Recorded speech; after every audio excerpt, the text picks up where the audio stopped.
Dernière nouvelle, il parlait de rétablir l'ISF, l'impôt sur la fortune. Mais comme l'ISF ne va pas suffire, il réfléchit aussi à l'IPP, l'impôt sur les petits pécules, qui taperait dans les livrets A et les assurances vie. Autre piste, l'IPT, l'impôt sur les pièces qui traînent. Hein, vous savez, on a tous un meuble à bordel dans la maison, souvent dans l'entrée, sur lequel on pose nos clés, un vieux paquet de Kleenex et 3 pièces de 10 centimes. Et ben, les agents des impôts vont venir chez nous pour les ramasser.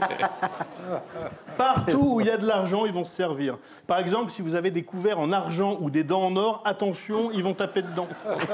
Si vous avez de l'oseille dans votre jardin, dépêchez-vous de le bouffer. Oseille, ils vont venir se servir.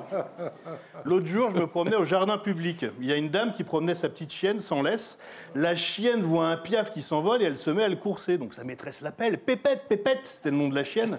Sauf qu'il y a un agent des impôts qui passait par là. Il a entendu Pépette, il a cru que c'était du pognon et bim, il a attrapé le chien en criant « Prélèvement !» et il lui a coupé la patte.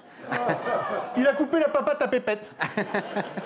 Bref, vous faites ce que vous voulez, mais moi, je vais planquer mon pognon.